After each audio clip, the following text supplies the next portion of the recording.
길도 없고 좁고 차가운 땅속 깊은 곳에서 수십 년을 살아간다면 어떤 느낌일까요? 데링쿠유는 지하 120m 깊이까지 약 2만 명이 사는 지하 도시가 있던 곳입니다. 대체 누가, 어째서 이 깊은 땅굴을 파고 들어가 살았던 것일까요? 예수님의 명령, 땅끝까지 복음을 전하라라고 했는데 하필이면 죽으니까 어떻게 해요? 숨어서 계속 가르치면서 신앙의 맥을 이어가는 거죠. 신앙을 지키고 계승하기 위해 스스로 가장 낮은 곳을 자처했던 초기 그리스도인들. 박해는 심해져만 갔고 제대로 씻지도 먹지도 못하는 삶의 밑바닥 가운데서 한 편의 편지를 받게 됩니다.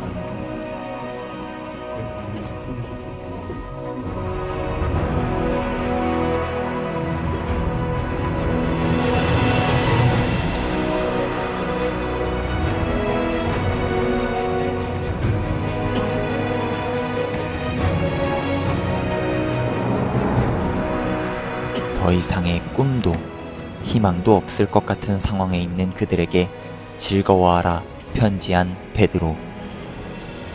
이 말을 전하는 베드로의 마음은 어땠을까요? 또 듣는 이 지하도시 사람들의 마음은 어땠을까요?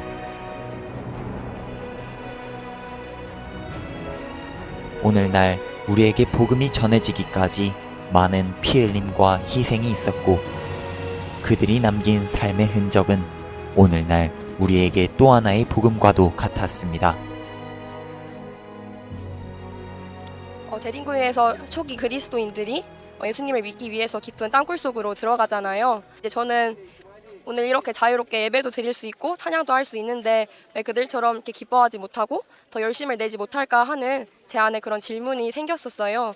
내가 어디에 마음을 빼앗겼었나 돌아보게 되고 나한테 진짜 정말로 중요한 건 내가 하나님 자녀라는 사실이고 또 하나님 사랑하면서 이웃 사랑하면서 사는 곳이구나 그런 생각이 들었었어요. 성령의 보내심으로 전도여행을 시작하게 된 바울.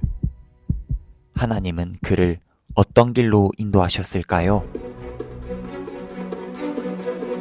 바울은 험하고 높은 타우루스 산을 넘어 이곳 비시디아 안디옥에 도착했습니다. 그래서 지금은 2,300년대에 만들어졌습니다. 하지만 아우구스투스가 여기를 전략 도시로 육성을 해요. 비아 세바스테로 도로를 연결하면서 로마에서 은퇴한 군인들을 여기로 보내는 거예요. 로마 지배 후 아우구스투스 정책에 힘입어 빠르게 성장했던 비시디아 안디옥.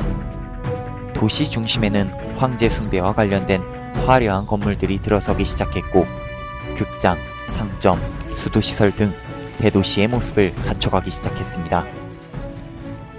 바울의 시선은 어디를 향하고 있었을까요?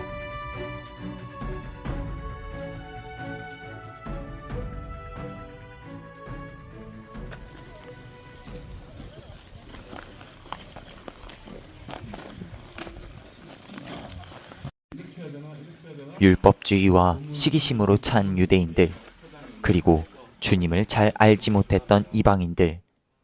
바울은 그들 앞에서 첫 설교를 했습니다. 그래서 주께서 이같이 우리에게 명하시되 내가 너를 이방의 빛으로 삼아 너로 땅 끝까지 구원하게 하리라 하셨느니라 하니 이방인들이 듣고 기뻐하여 하나님의 이방인들은 구원의 감격에 기뻐 찬양했습니다. 하지만 그를 시기했던 유대인들은 바울과 바나바를 박해하여 내쫓았는데요. 바울의 전도 여행은 과연 이걸로 끝이었을까요?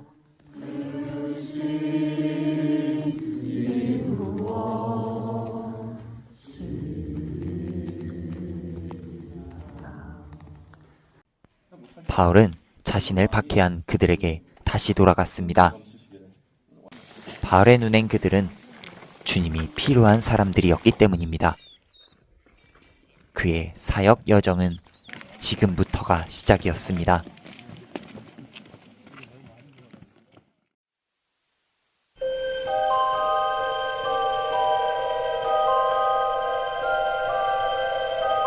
바울이 3년간 사역했던 곳으로 소아시아 서쪽 해안 최대 항구 도시였던 에베소.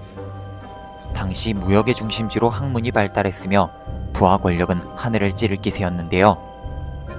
바울이 이곳에 온 의도는 무엇이었을까요? 이 에베소는 동양에서 오는 것과 서양에서 오는 것, 아라비아에서 오는 것, 모든 물건들이 로마로 가기 전에 우리가 보이는 집화장이었어요. 그래서 이 에베소 시장이 제일 컸어요. 사도 바울이 어떻게 생각한 거예요? 이 에베소를 공략하면 세계로 다 퍼져나간다. 그래서 그렇게 에베소로 오고자 애를 썼고, 바울은 회당에 들어가 힘써 복음을 전했습니다.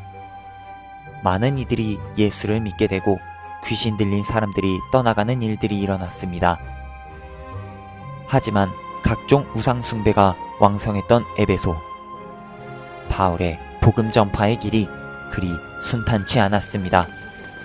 바울이 복음을 전할 때 사람들이 세상을 안 사네. 또 그동안 샀던 걸 또 모아가지고 태워버리네. 더 이상 먹고 살 길이 없어지는 거예요, 연장인들이. 그러니까 데메드리오가 어떻게 해요? 바울을 제대로 붙잡아가지고 이 길을 따라서 데려갑니다.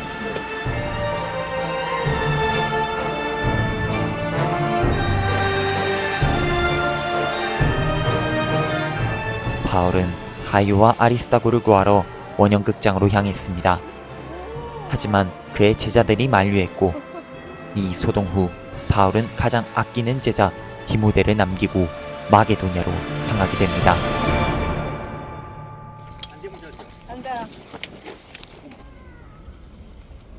훗날 에베소 교회는 크게 성장했습니다. 그리고 이곳으로 사도 요한이 예수님의 어머니를 모시고 오게 되는데요. 디모데의 순교 후에는 요한이 에베소 교회를 맡게 됐습니다.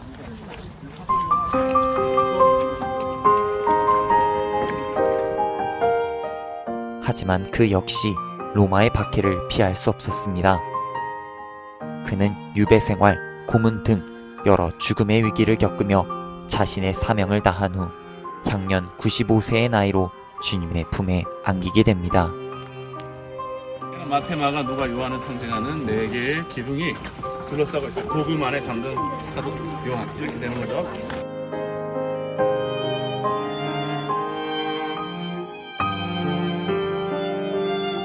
한편 에베소에서 바울의 전도로 개종하게 된 에바브라. 그는 자신의 고향뿐 아니라 이웃 지역 라우디게아, 히에라폴리스에서까지 복음을 전파합니다.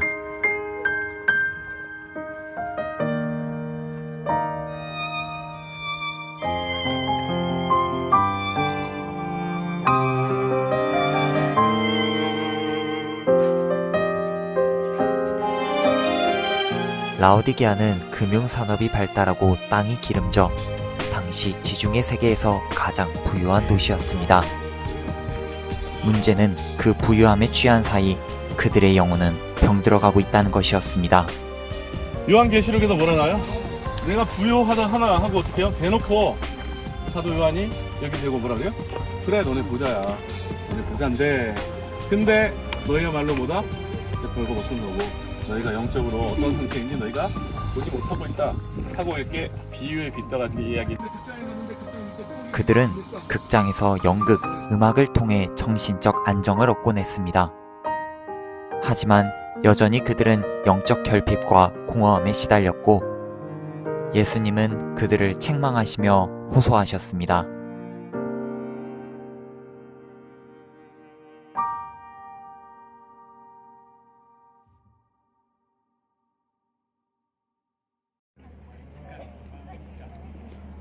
히에라폴리스는 온천으로 유명한 관광 도시였습니다.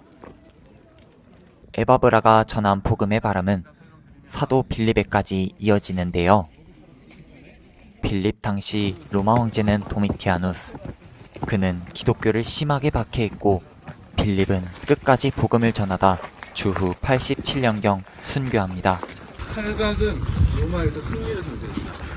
그래서 빌립의 순교는 죽음으로 끝이 아니라 사실상 승리다 라고 하는 선언이 되는 것이고요.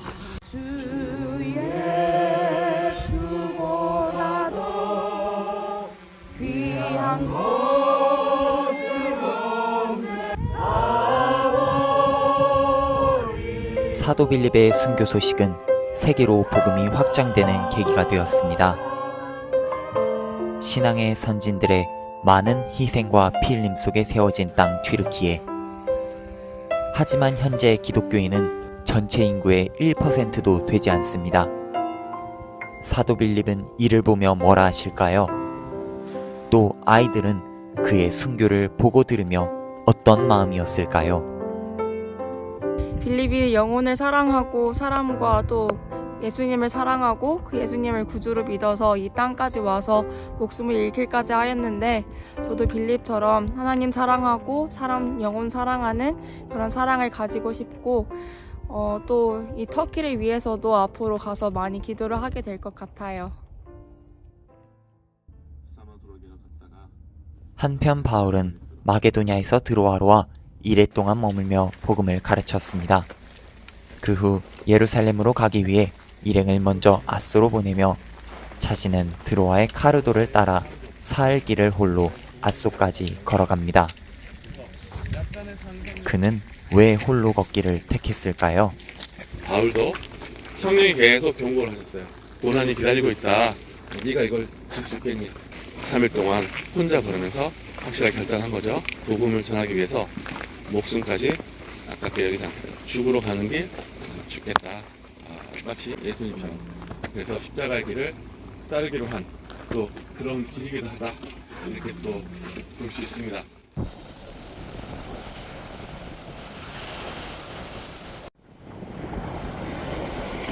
바울은 드로아에 올 때마다 중요한 결단을 했습니다.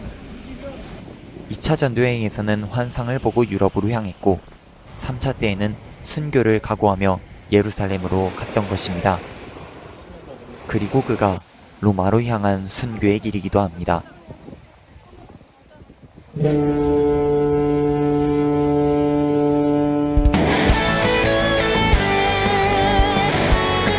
사도 바울의 발자취를 따라 그리스 까발라에 도착한 아이들은 율동 찬양으로 하나님께 영광을 돌렸습니다. 하늘을 향해 달리는 경주는 시작되고 내 안에 색이 넘쳐난 주님의 선수, 교회를 향하여 하나님의 부르심 받아 즐거이 전진하네.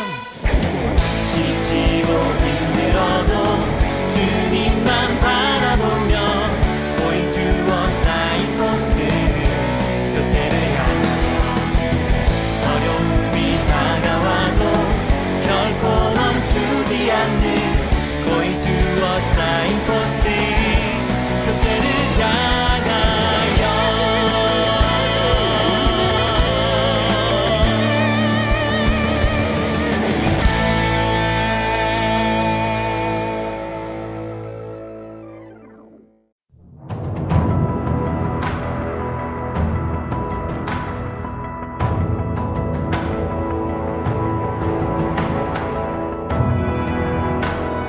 성령의 음성을 따라 마게도냐에 도착한 바울.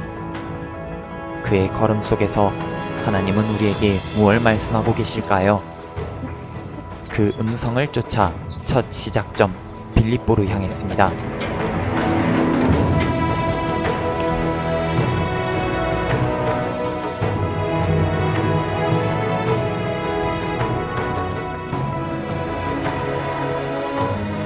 바울은 이 에그나티아 가도를 따라 빌립보에 도착했을 겁니다.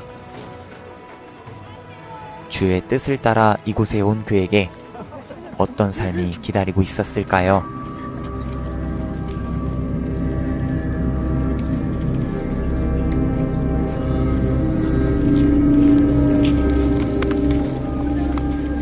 바울 일행이 이곳에 오자 만난 건 환난과 핍박이었습니다. 사역을 방해하는 여종의 귀신을 쫓다가 억울하게 매를 맞고 감옥에 갇히게 된 것입니다.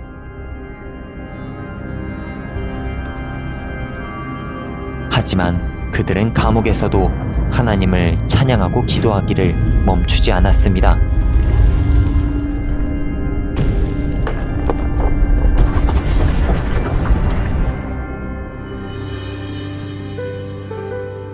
이 지진 와중에도 바울과 실라는 자결하려던 간수를 막으며 복음을 전했고 간수와 그의 온 집안은 예수를 믿게 됩니다. 누군가에겐 재앙이었던 것도 기도하던 그들에겐 은혜요 기적이었던 것입니다.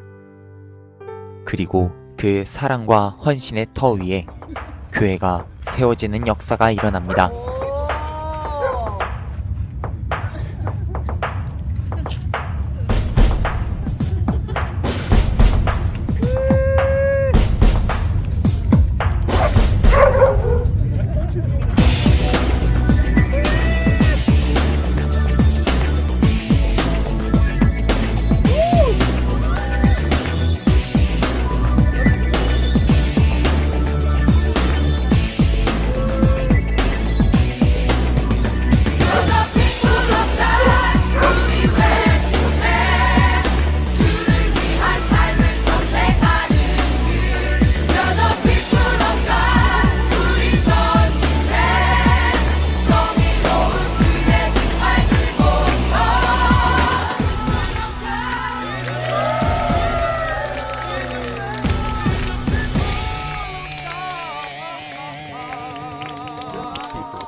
당시 이곳엔 회당이 없었습니다.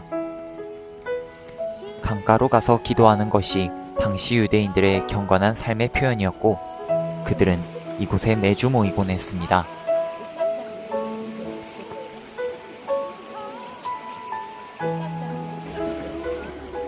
바울은 이 강에서 말씀을 전했고 여기서 루디아를 만나게 됩니다. 루디아가 처음 본 바울의 말을 따른다는 게 과연 쉬웠을까요? 그녀도 하나님께 대한 목마름이 컸었기에 그녀는 바울의 후원자가 되고 그녀와 그녀의 가족까지 이곳에서 세례를 받습니다.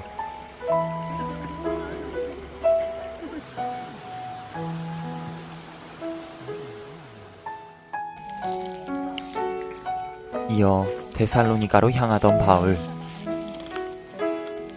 그는 마게도냐의 한 성읍인 아볼로니아를 지나게 됩니다. 잘 자라는 나무만큼이나 물이 많아 빨래하러 이곳에 모였던 사람들. 바울은 그들이 듣든 듣지 않든 복음을 전했습니다. 그것이 그의 사명이요 부르심이었기 때문입니다.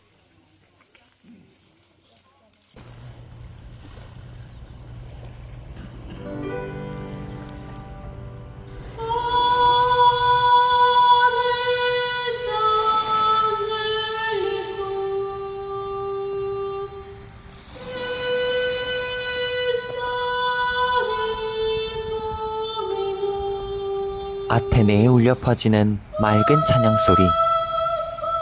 바울도 하루를 찬양과 함께 시작하지 않았을까요? 그의 발자취를 따라 아크로폴리스로 향합니다.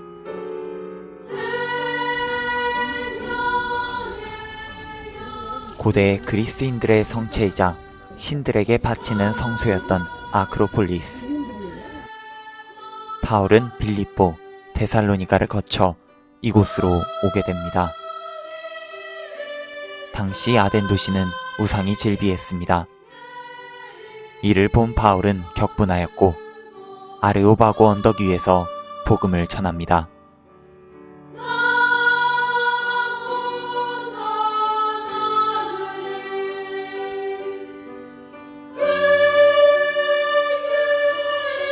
주인은 온통 우상신전인데다 정죄와 판단의 귀로 바울의 설교를 들었던 아테네인들.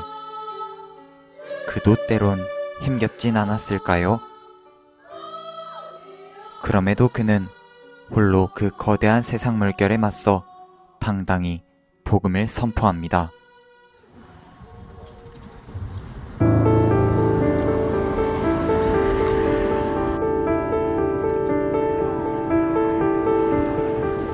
고린도는 두 개의 항구를 가지고 있어 무역과 상업이 번창했습니다. 정치, 경제, 문화, 예술이 아테네를 압도할 정도였는데요. 바울은 이곳에서 1년 6개월간 사역했으나 그가 떠난 후 많은 문제들이 발생했고, 그런 고린도를 향해 바울은 맹렬한 비난의 글을 써보내게 됩니다.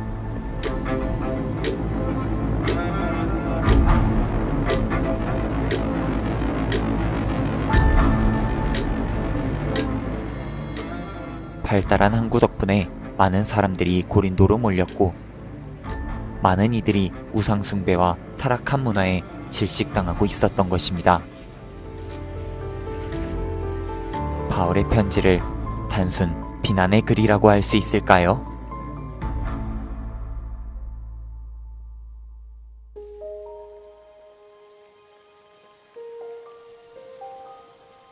바울은 고린도를 사랑했습니다. 고린도 서신은 고린도 교회를 향한 안타까움과 애절함의 편지, 사랑의 편지였습니다.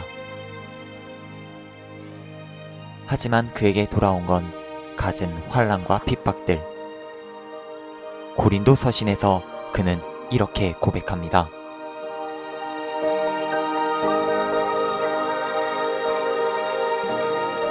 바울의 위대함이 무엇일까요? 그는 아무도 듣지 않고 실패해도 끝까지 주의 길을 걸어갔습니다. 주님의 일하심을 믿으며 주님의 시간을 기다리며.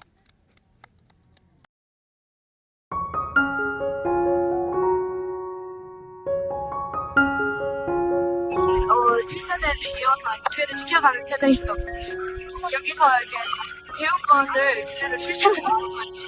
이제 복음을 전도하는데 이제 그 지역에 따라서 그 지역과 가까이 할 수 있는 그런 문화를 갖고 접근했다는 것을 배울 수 있었습니다. 초대교회 성도님들이 그렇게 박해를 당하고도 신앙을 지켰다는 그런 게 그냥 성경을 읽었을 때는 잘 몰랐는데 직접 보고 하니까 더 실감나고 저도 그런 신앙을 본받고 싶다는 그런 생각이 들었어요. 바울이 사람들이 자기 말을 듣기 싫어하고 듣고 싶지 않고 아니면 바울을 버려도 그래서 꿋꿋하게 하나님의 말씀을 전했잖아요.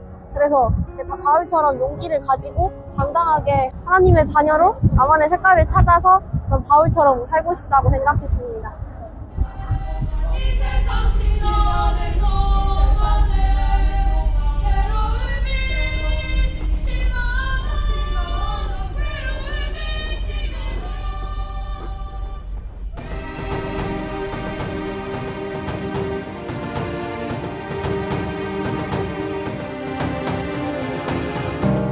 고대 로마 제국의 수도로 세계의 중심으로 호령했던 곳 로마. 하지만 그 화려함 뒤로 수많은 그리스도인들의 피 흘림이 있었는데요. 대체 어떤 일들이 있었던 것일까요?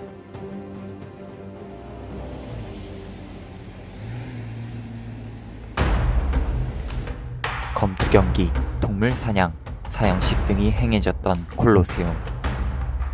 6만 명 이상의 관중을 수용할 수 있었으며 로마 시민들을 열광시켰습니다.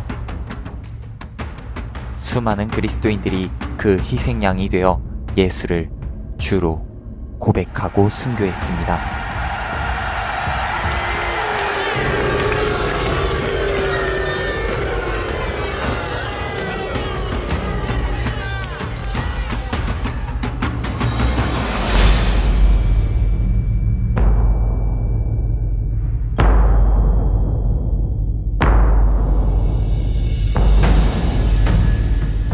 당시 로마는 수많은 신들을 숭배하고 황제를 신격화했습니다. 그들에게 기독교는 우상 숭배를 금하고 비타협적인 태도를 보이는 눈의 가시 같은 존재였고, AD 64년 로마 대화제 사건을 계기로 네로 황제가 방화 제목을 기독교에 뒤집어 씌우며 극심하게 박해하기 시작했습니다.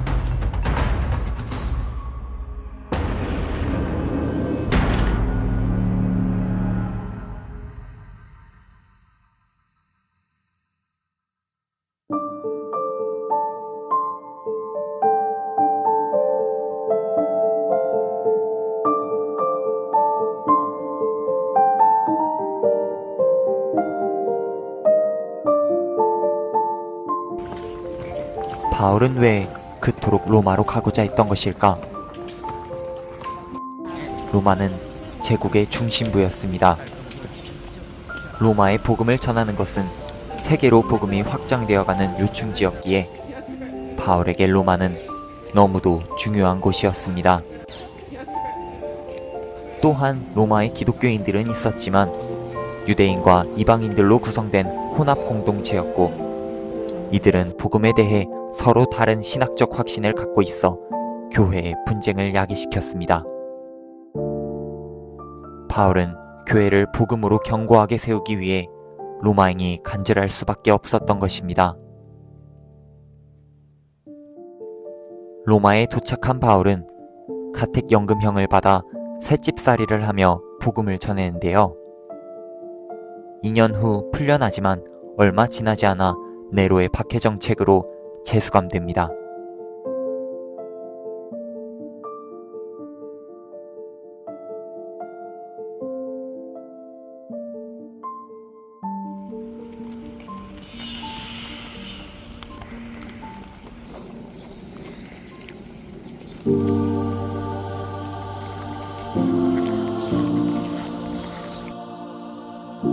바울은 로마 시민이므로 로마법에 따라 참수형을 당했습니다.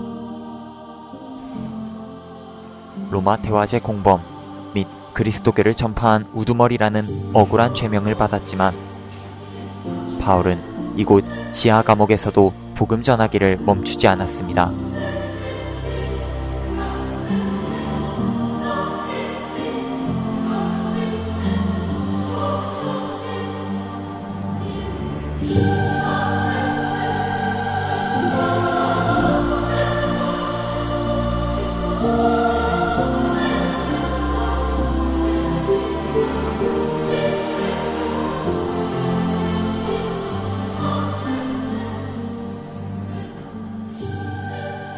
자신의 죽음을 알고도 로마로 온 바울.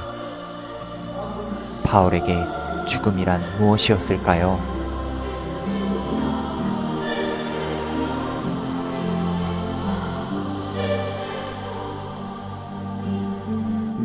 바울의 삶의 이유는 오직 복음이었습니다. 어쩌면 그에게 순교는 기다리던 바요, 하나님께로 가는 여정의 한 부분이었던 것입니다. 그렇게 바울은 이곳에서 돌기둥에 목베임 당해 순교합니다.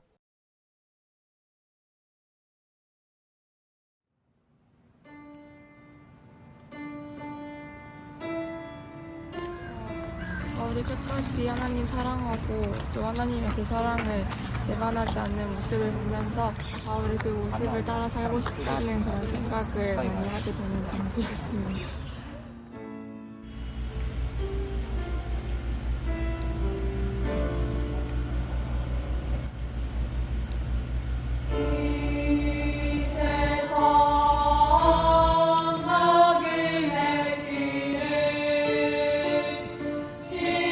사도 바울과 초기 그리스도인들의 길을 따라 걸어온 순례 여정. 이 길 속엔 많은 땀과 피 흘림이 있었고 희생이 있었습니다. 세상의 유혹과 시험 속에서도 정체성을 지켰고 환난과 핍박 중에서도 주님을 찬양했습니다. 그들의 땀과 피로 인해 2000년이 지난 오늘 우리에게까지 복음이 전해졌고, 사도들의 꿈, 바울의 꿈이 다음 세대 아이들의 가슴 속에 살아나기 시작했습니다.